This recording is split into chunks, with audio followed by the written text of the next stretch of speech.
শ্বশুর আমার লিগে ফেরেস্তা।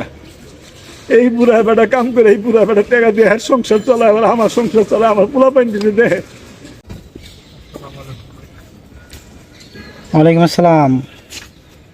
আপনার এই অবস্থা হলো কিভাবে?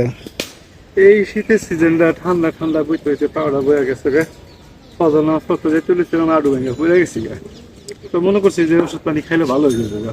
আচ্ছা, তো ওষুধ পানি আইনা দিল, আর 10-15 দিন বাসায় চিকিৎসা করলো।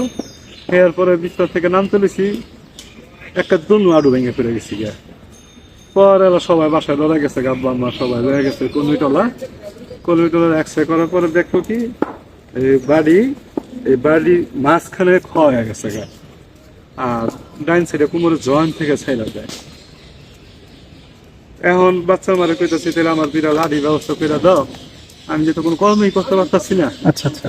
আমার যে 3টা পোলা মাদ্রাসায় পড়ে, আপনার 3টা পোলা মাদ্রাসায় পড়ে? তাহলে আমার শরম লেখা তো লাভ নাই। আমার একা লজ্জা বা ইংরেজি কর্ম করা ছিল, যদি সবার মুখে 80 ফুটে, তাহলে আমি অস্তে করে রিস্কা করে নাই, আমার রিস্কা করে যাই না। আমার ভিক্ষা করতে মন চায় না ভাই, কারণ আমি কারো ছিল যদি আল্লাহ আমার পাওয়াটা খালি চিকিৎসা করা ভালো করে দিত, আমি রাস্তা কিনে বই দরকার হলে বাদাম বেচা খাইতাম, আমি রিক্সা চালা খাইতাম। ভিক্ষা জিনিসটা আমার একটা ঘৃণা করছি, যেটা জীবনে বেশি, সেইটাই আমার কপালে আসছে জানেন। এখন আপনার যে পরিস্থিতি, এটা তো কেউ শখ করে না, এখন আপনি পরিস্থিতির শিকার, হয়তো এই কারণে আপনি হাত পাততেছেন। বিষয়টা আসলে এমন। হ্যাঁ, ঘর ভাড়া, মাদ্রাসার বেতন, পুরানি মাদ্রাসা তাই 10 টাকা চাইলে আমি বাপ যদি না দিতে পারি, আমার ভিতরটা কেমন লাগে। এর লেগে চুপ করে না বইয়া আল্লাহ আল্লাহ ডাকি, একটু সাহায্য চাই, যাই আল্লাহ মিলাই দেয়। অন্তত বাল বাচ্চারা ডাইল ভাত খাইতে পারে, বিরা ডাইল ভাত খাই তো মাদ্রাসা পড়াশোনা তো করতে পারতেছে। আর আল্লাহর কাছে কান্দা করে, আল্লাহ যে কোনো একটা উছিলা দাও, তুমি আমার পাওয়াটা একটু ভালো করাই দাও আল্লাহ। আসলে অনেক হৃদয় বিদারক ঘটনা। কোনো অ্যাক্সিডেন্ট হই নাই, আর কোনো পয়লা আমার পাওয়ার তো ভাঙ্গও নাই। ঠান্ডার ভিতর বইতে ডাক্তার কি বলছে এটা ভালো হবে? ডাক্তার বলছে, ডাক্তারে গুলমিটলার যে ডাক্তার, এই ডাক্তারের গুলো ওষুধ চলতেই থাকবো।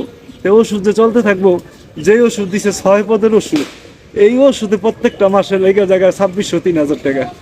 তা আমার শ্বশুর শাশুড়ি কয়দিন দেখবো? আমার বাপ নাই, মা নাই, আমার একটা জোরের ভাই নাই। আমার শ্বশুর শাশুড়ি আমার লিগে ফেরেস্তা। এই বুড়া বেটা কাম করে এই বুড়া বেটা টাকা দিয়ে সংসার চলায়, আবার আমার সংসার চলায়, আমার পোলা পাইন দিতে দেয়। আমি দিশা মিশা না পাইয়া সবার পাশে দাঁড়ানোর লিগে আমি দিলা বাইরে গেছি ভাই। যাক, আল্লাহর কাছে দোয়া করেন, আল্লাহরে ডাকেন, কারণ এই পেশা তো আর শখ করে আসে না। হয়তো আপনি একটা সমস্যায় আছেন, হ্যাঁ, তো হয়তো সমস্যাটা ঠিক হয়ে যাবে, তবে চেষ্টা করেন। হ্যাঁ, আসলে কি বলবো, মানে আপনাকে সান্ত্বনা দেওয়ার মতো ভাষা আসলে আমার জানা নাই। দোয়া রাখেন ভাই, আপনাদের দোয়ার সেটা তো অবশ্যই। আমার বড় পোলা আব্দুল্লাহ হাফিজ হইছে। যাক, মাশাআল্লাহ। এই টাকাটা রাখেন। হ্যাঁ, টাকাটা রাখেন। আসলে আমি দেওয়ার মতো আমার ওরকম সাধ্য নাই, আমি যতটুকু পারলাম আর কি, একটু হলেও আর কি সামান্য পরিমাণ দিলাম। কবুল করে নাও আল্লাহ, তুমি আমার ভাইয়ের জানলা ভালো রেখো। দুনিয়া থাকার জায়গা না, কেউ থাকতে পারেন না। যেদিন ডাক দিবা ওই দিন তুমি রাগ হয়ে থাকো না। আমার ভাইয়ের জবান আর আমার জবানে কান্নাকাটি করেন না। আল্লাহ তুমি কলেমা পড়ে দিও। তোমার নবী কইছে মৌতের সময় কলেমা পড়লে বিনা হিসাবে জান্নাতে যাইবে।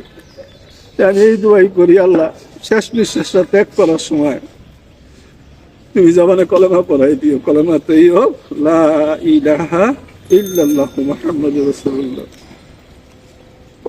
শুনে মানে আমারও খারাপ লাগতেছে আপনার বিষয়টা। যাই হোক, টেনশন করেন না, আল্লাহকে ডাকেন, ইনশাআল্লাহ একটা ব্যবস্থা হবে। ঠিক আছে।